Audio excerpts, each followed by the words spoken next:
Il serait bon à ce stage de regarder le phénomène de la médiumnité, de le regarder de près, d'en extraire des aspects afin que ceux qui deviennent ou deviendront de plus en plus médiumniques comprennent ce qu'implique la médiumnité, ce qu'elle voile, ce qu'elle dépêche et ce qu'elle empêche. La médiumnité, dans le sens traditionnel du terme, est une vocation psychique de l'homme. Elle fait partie de la relation étroite entre son mental et des plans d'intelligence faisant partie de ce que nous appelons le monde de l'astral. La médiumnité n'est pas en elle-même une dimension, une qualité rigoureuse de l'énergie de l'intelligence. Elle représente chez l'être humain, chez l'homme évolutif, une capacité psychique d'interpréter des formes mentales à partir d'une conscience qui déjà est reliée psychiquement à des plans d'évolution faisant partie de l'organisation invisible des mondes, étrangers de par leurs lois à la nature et à l'intelligence de l'homme de l'évolution. La médiumnité ne sera jamais dans l'avenir et ne représentera jamais dans l'avenir l'aspect réel de l'intelligence humaine.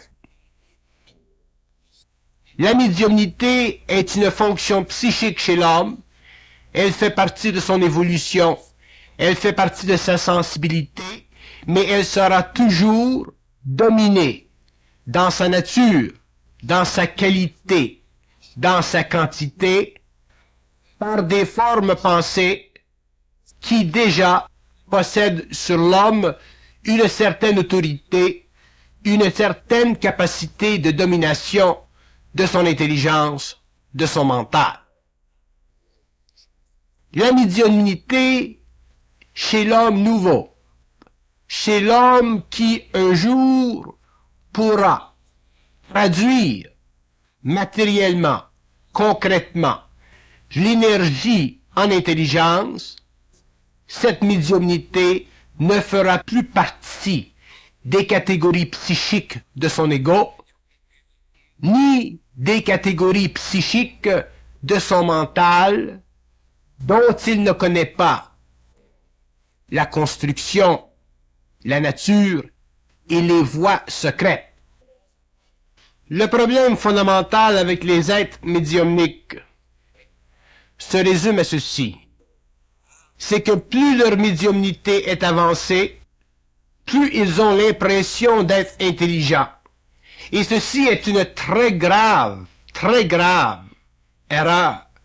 Parce que l'intelligence de l'homme ne fait pas partie du processus médiumnique de sa conscience planétaire. L'intelligence de l'homme nouveau, de l'homme en fusion, est une intelligence qui est le produit de l'ajustement de l'énergie pure, de la lumière pure, à un mental qui a été totalement dévesti d'astralité, c'est-à-dire d'appartenance psychique ou psychologique à une forme de mémoire, soit humaine ou suprahumaine. Il ne s'agit pas ici de dire que l'homme médium, que la personne médiumnique n'est pas une personne qui vaille la peine d'être entendue.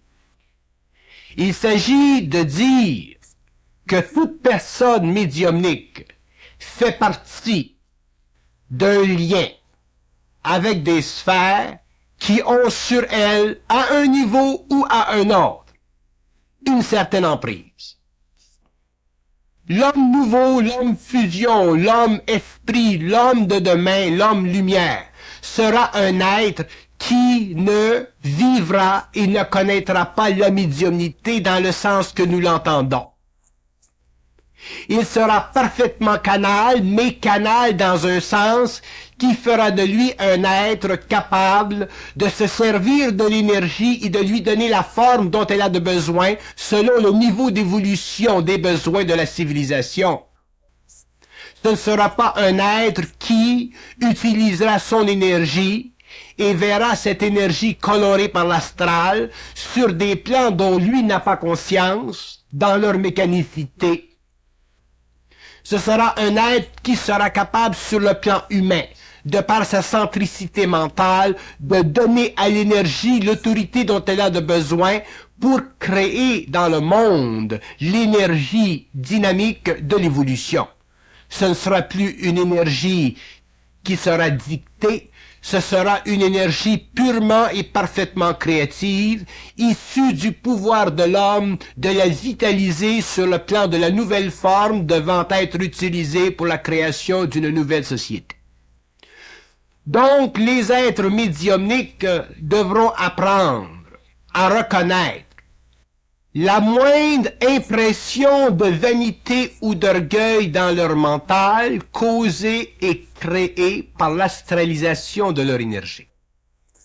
Ces êtres devront apprendre à reconnaître la moindre vibration, impression, créant dans leur mental une forme de vanité, une forme de sagesse, une forme d'impression qui leur donnera ou leur donne le goût, l'importance, le plaisir d'être médiumnique, parce que ceci n'est pas simplement une illusion, c'est aussi un voile. Il n'y a rien dans l'être humain, dans l'homme réel, qui soit plus désagréable que d'être dicté quoi que ce soit.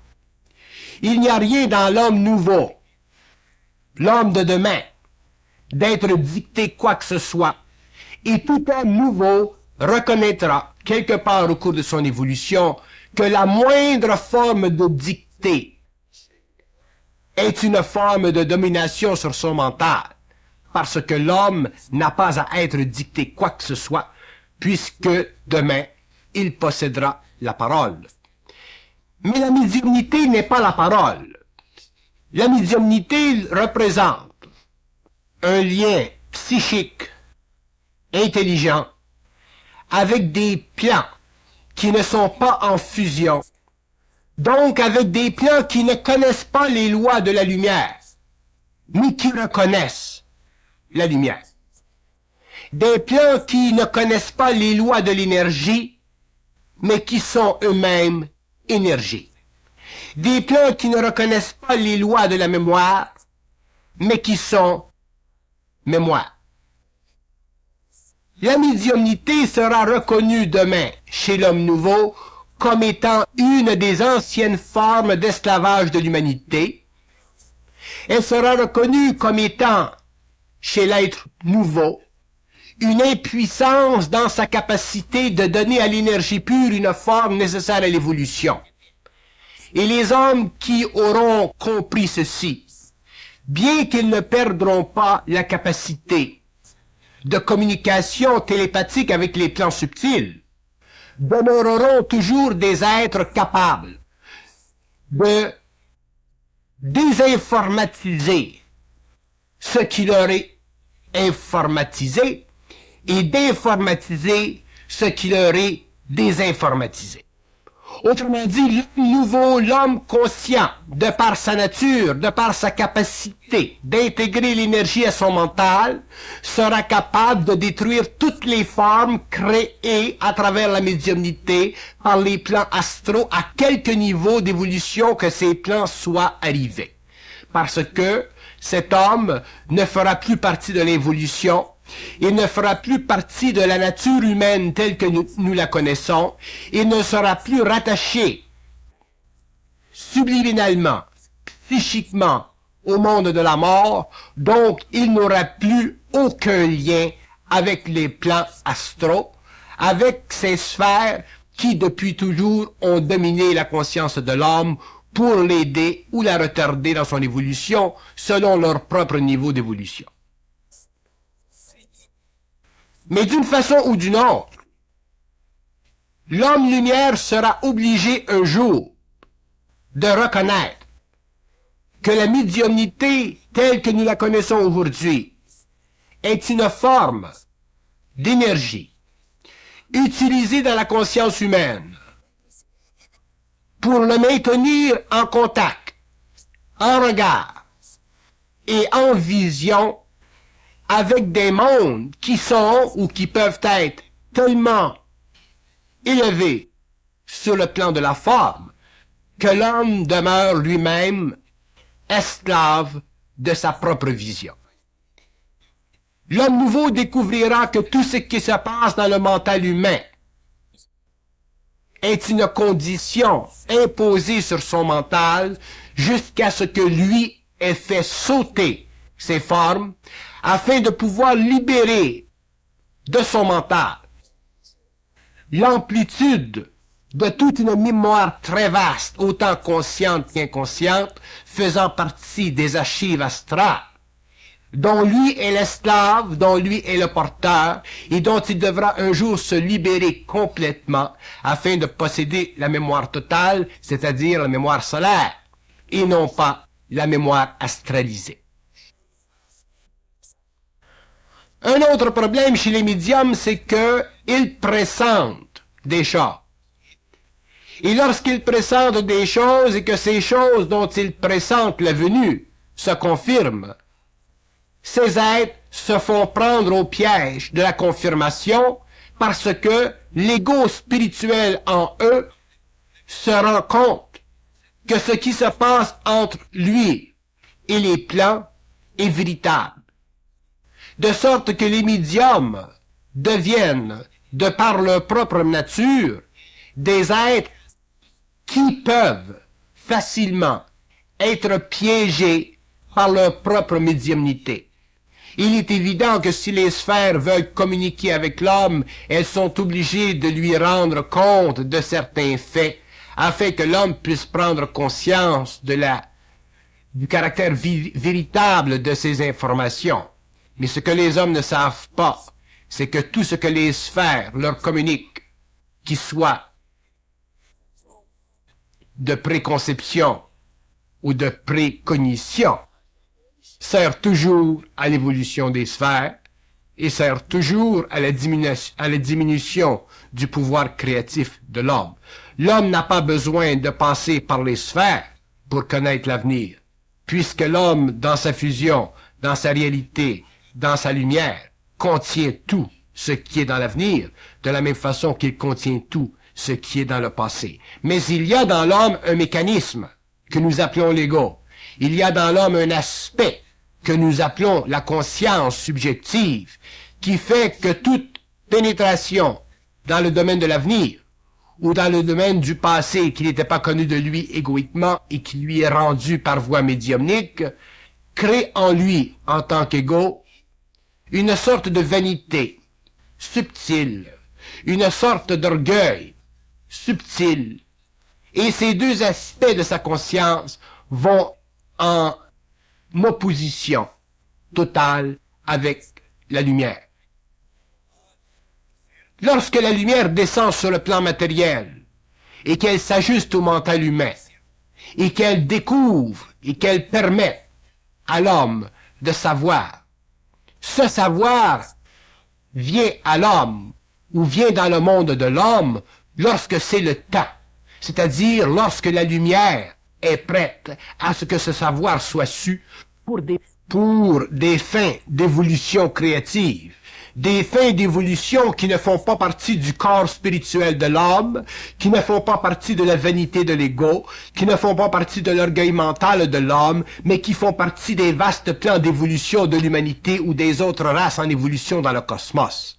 Donc, le médium qui voit, le médium qui pressent, le médium qui réalise, même si ce qu'il perçoit se confirme à une certaine réalité, devra un jour reconnaître que tout ce qui est utilisé pour lui donner confiance en sa médiumnité est un couteau à deux tranchants qui un jour devra être réalisé afin que lui puisse lui-même s'affranchir de son esclavage médiumnique à cause de sa relation psychique avec des sphères qui font partie de l'involution.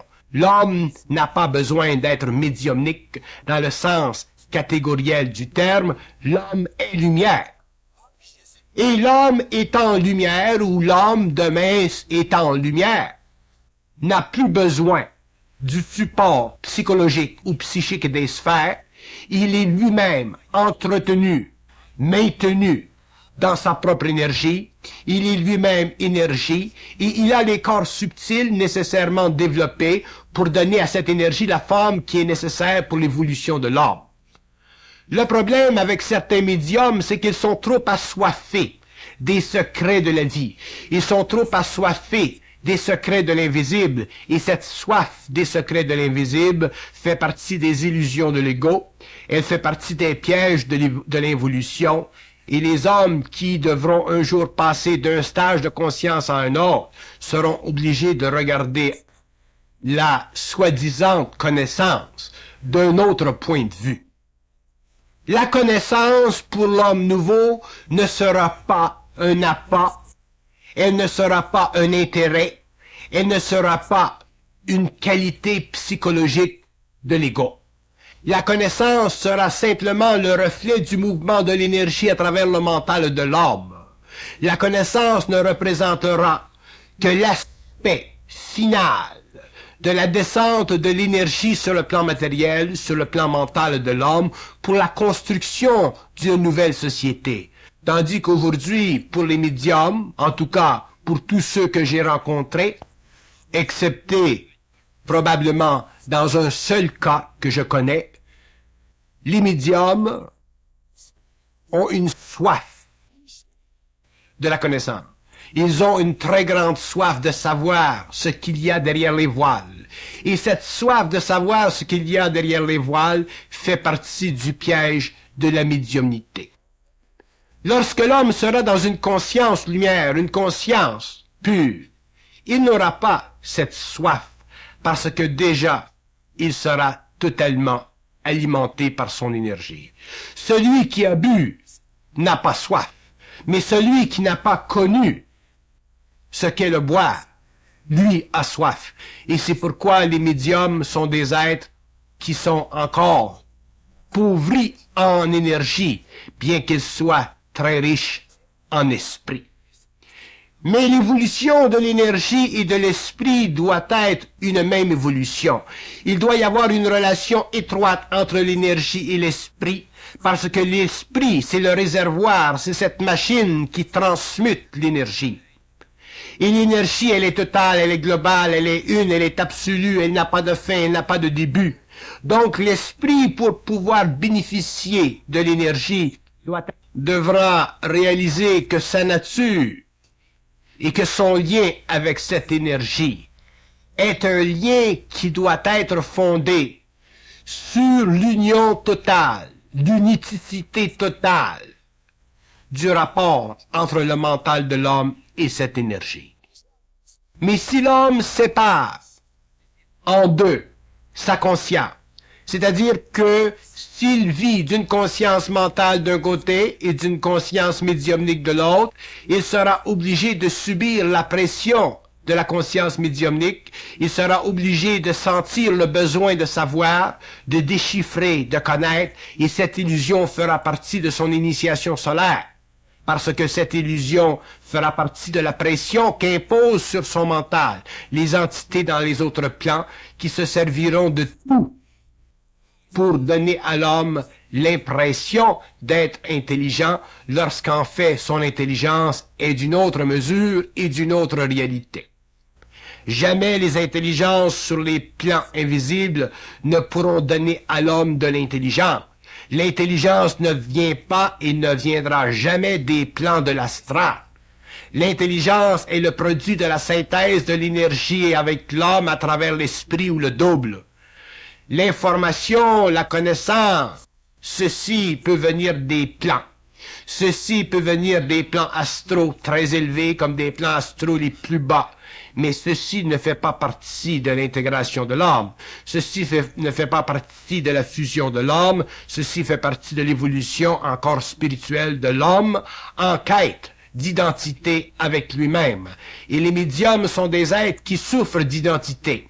Ce sont en général des êtres qui ne sont pas arrivés sur le plan matériel à une conversion totale de leur énergie en patrimoine pragmatique, en patrimoine réel, en patrimoine solide. Autrement dit, ils n'ont pas les pieds sur la terre. Ils ont les pieds entre la terre et le ciel. Et les hommes devront apprendre à concrétiser leur énergie et à la faire descendre sur le plan matériel, cette énergie. Et s'ils ne font pas ceci, ils demeureront médiumniques et ils verront dans la médiumnité une source d'information capable de leur donner une certaine identité, un certain savoir, dans le fond, une certaine connaissance. Car le savoir et la connaissance sont deux aspects totalement différents de la conscience humaine. Et si les hommes fondent leur identité sur la médiumnité, à quelque niveau que ce soit, ils seront dans l'illusion, et ils seront dans l'obligation un jour de reconnaître que par le passé, alors qu'ils se croyaient en intelligence, ils n'étaient que les paroquets de l'astral. Il est très important pour les hommes ou les êtres qui sont médiumniques de reconnaître la différence entre la qualité de l'information et la quantité de l'information.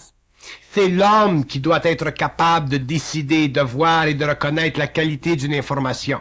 L'homme ne peut pas se permettre de prendre ou d'absorber de l'information de façon gratuite parce que l'homme, sur le plan humain, à partir du moment où il est dans sa conscience, dans son énergie, doit être capable de voir à travers les truchements les plus subtils de l'astral. L'homme est un être qui vit de communication, consciente ou inconsciente, et le début de l'intelligence sur le plan matériel, qui coïncide avec le début d'une nouvelle évolution, ne peut pas partager l'homme en deux, c'est-à-dire faire de lui un être qui reçoit et un être qui transmet. L'homme qui crée est un homme qui n'a pas besoin de recevoir, puisqu'il transmet, et l'homme qui crée n'a pas besoin de transmettre, puisqu'il reçoit.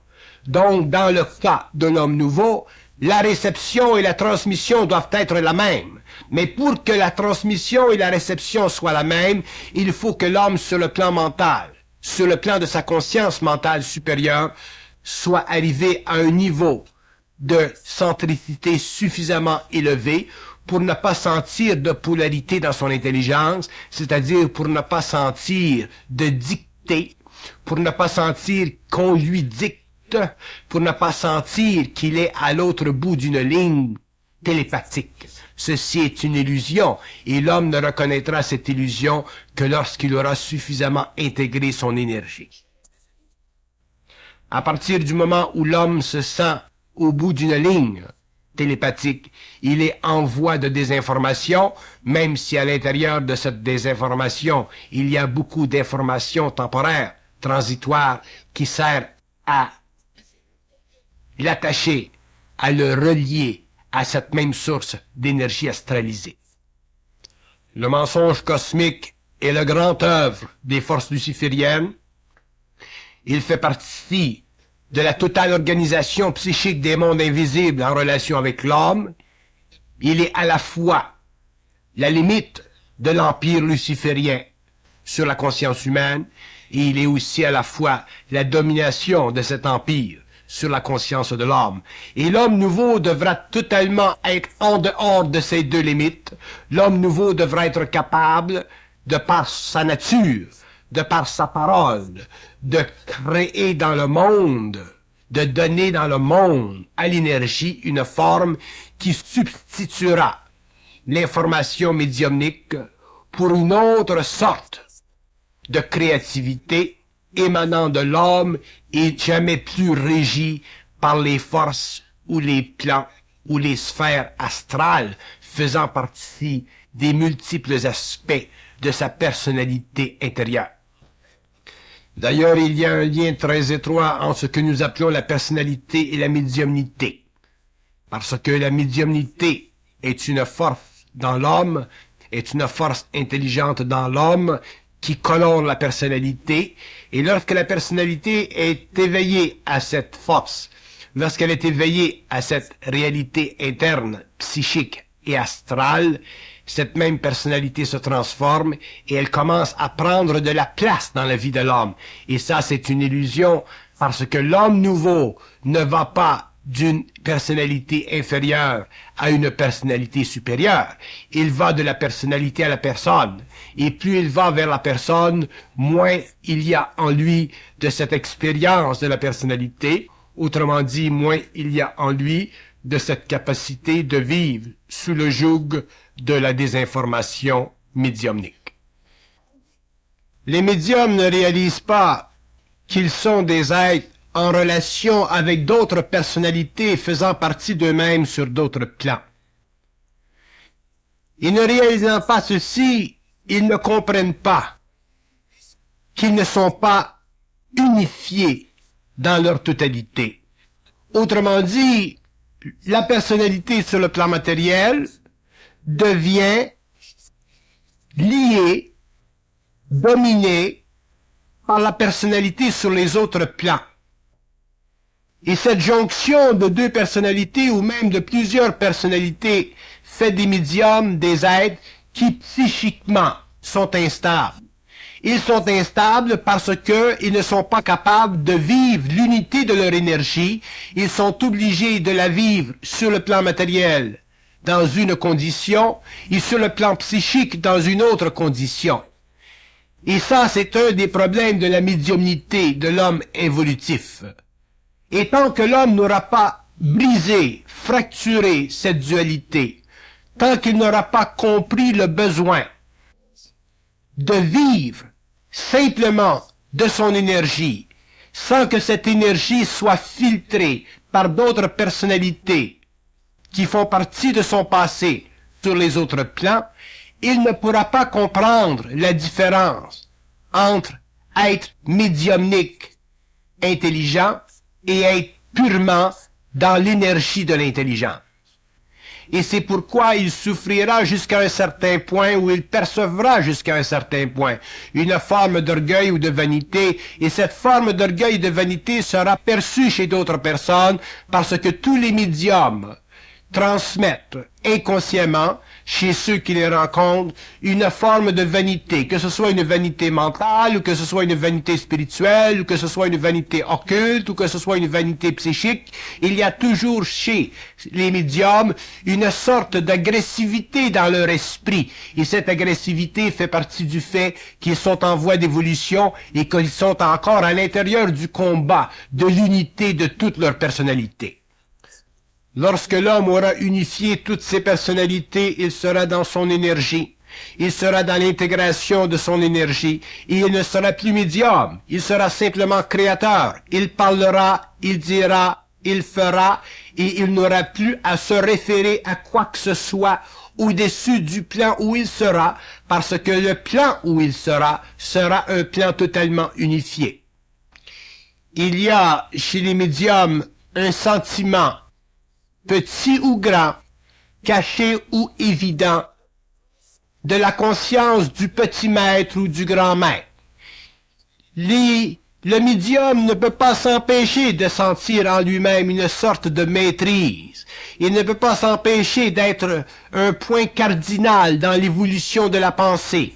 Il ne peut pas s'empêcher d'avoir l'impression d'être quelque chose qui a de l'importance. Tout ceci fait partie de la lutte entre sa personnalité sur le plan matériel et ses autres personnalités dans les sphères. Donc, pour passer de la médiumnité cavalière à l'intelligence pure, l'homme sera obligé d'apprendre les lois de l'énergie, les lois du mental, les lois de l'intelligence, les lois du mensonge, et avoir le jeu subtil qui se joue entre l'invisible et le matériel. Et tant que l'homme ne verra pas ce jeu subtil qui se joue entre ces plans, il ne pourra pas comprendre que la médiumnité fait partie de l'esclavage de l'involution. Parce qu'il ne verra dans la médiumnité qu'un aspect supérieur de l'évolution, alors que dans le fait, la médiumnité est une forme subtile d'esclavage qui fait partie de l'évolution, qui fut nécessaire, qui est encore nécessaire, qui est bonne dans plusieurs aspects, mais qui, à long terme, en voie d'évolution, en ce qui concerne l'homme de demain, ceci ne fera plus partie de sa nature. Parce que l'homme n'a pas à être dicté quoi que ce soit, l'homme doit être capable sur le plan humain de donner à l'énergie la forme dont elle a de besoin afin que lui puisse travailler sur ce plan avec le meilleur des outils, c'est-à-dire l'énergie transmutée et formée par lui-même. Mais pour ceci, il faudra que l'homme ait compris que la médiumnité n'est qu'un passage dans l'évolution, n'est qu'une période dans l'évolution, qu'elle fait partie des liens entre l'invisible et le matériel, mais que ces liens un jour seront détruits afin que l'homme devienne lui-même lumière et qu'il ne soit plus séparé en deux, qu'il ne soit plus le produit de la déformation psychique de l'énergie à cause de la multiplicité de ses personnalités dont lui n'en connaît qu'une.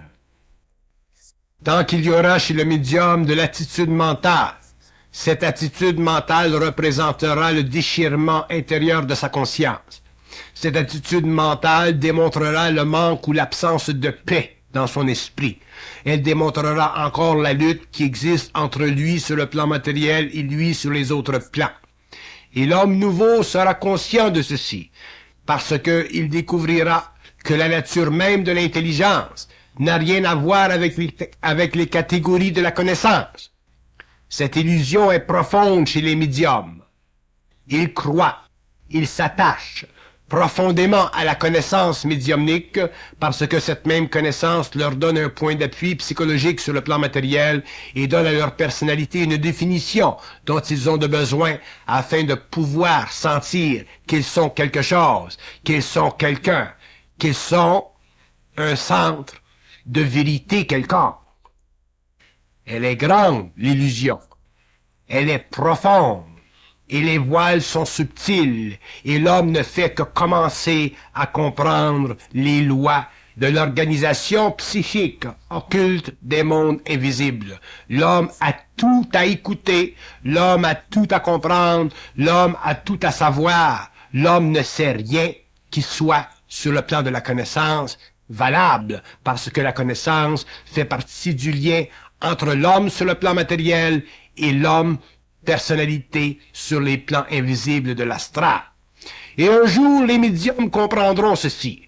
Les médiums comprendront un jour que le savoir n'a aucune relation avec les catégories de la connaissance. Ils comprendront que le savoir n'a aucune relation avec les catégories de la connaissance. Et tant que les hommes n'auront pas compris ceci, ils ne seront pas parfaitement en paix dans leur esprit et ils chercheront par la voie de la médiumnité à savoir, à comprendre et à pénétrer de plus en plus dans le secret des choses, lorsqu'en fait le secret n'existe pas pour la lumière.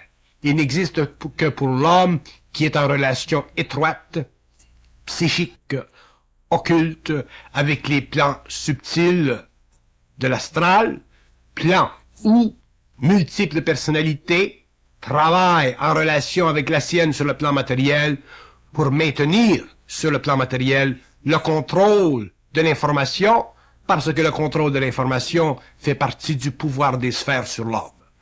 Mais ceci est une illusion. Il n'y a rien dans les sphères qui ne puisse être démantelé par l'homme.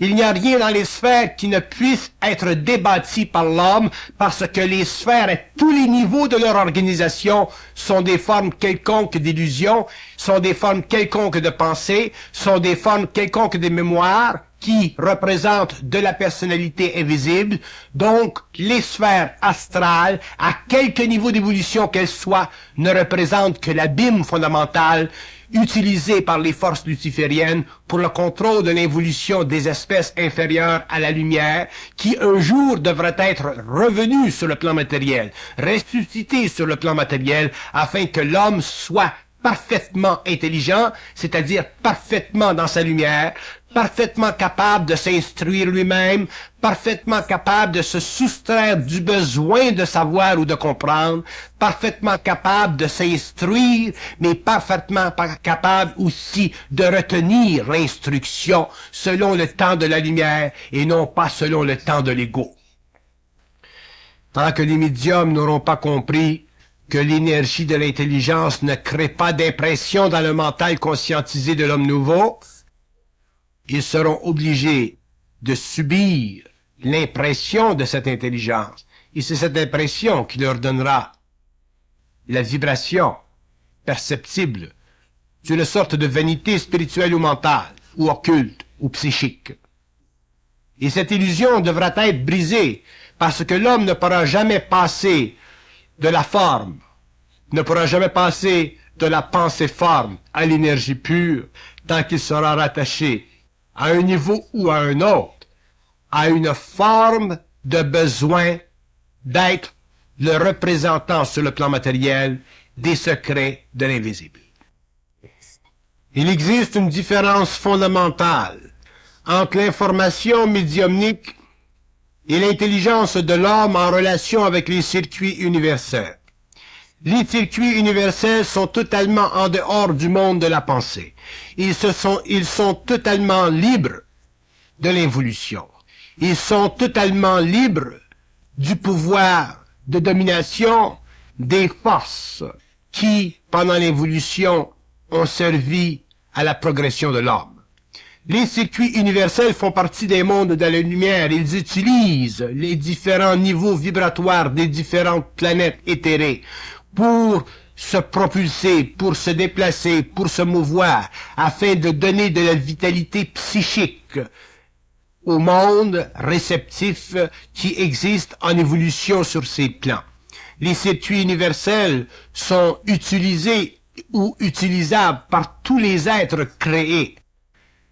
Et étant des circuits utilisables par tous les êtres créés, ils ne peuvent pas être contrôlés par l'astral.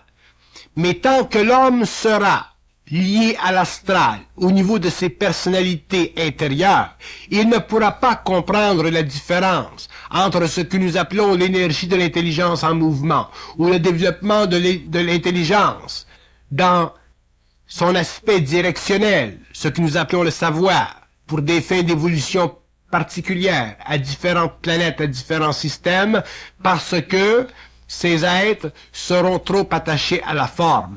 Ils n'auront pas compris que ce que nous appelons de l'intelligence créative est une forme d'énergie qui prend forme à partir du moment où elle est parlée ou rendue par les êtres en fusion de conscience. La connaissance, comme nous avons toujours dit, n'est qu'une forme d'illusion. Et l'homme ne comprend pas ceci parce qu'il a l'impression qu'à partir du moment où une forme, surtout si la forme est très élevée en vibration, à partir du moment où une forme est créée, il a l'impression que la forme est de la connaissance. Ceci est un voile, parce que la connaissance ne fait que partie de l'impression de l'énergie de la connaissance, alors que l'énergie de l'intelligence, ce que nous appelons le savoir, est au-dessus de la forme, est au-dessus de l'impression de la forme. Elle est pure énergie, et elle crée dans son mouvement l'impression ou la forme nécessaire selon le niveau d'évolution de la civilisation. Donc, il est très important pour les médiums de se détacher de l'émotivité, de la spiritualité, de la forme qu'ils reçoivent dans le mental afin de pouvoir graduellement comprendre que la nature même de la connaissance, telle que nous la connaissons aujourd'hui sur notre planète, c'est-à-dire telle que dictée par les entités sur les autres plans qui font partie de nos personnalités, est une forme d'intelligence colorée par l'astral et soumise aux lois de la domination.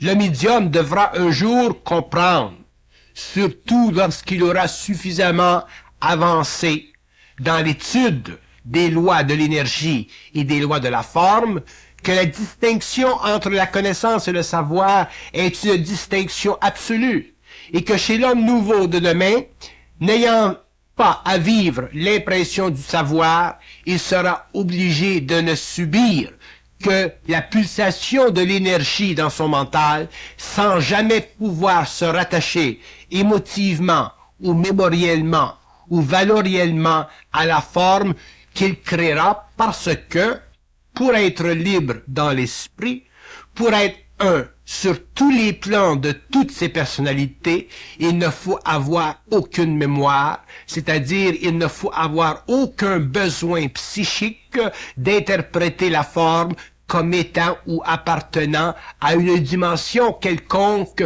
de ce que nous appelons les mondes de la vérité. Et ceci, les médiums devront le comprendre, parce que c'est probablement le plus grand de leurs obstacles, parce que les médiums sont des êtres en voie, à la recherche ou en attente de la vérité. Pourquoi? Parce que ils ne sont pas dans leur réalité.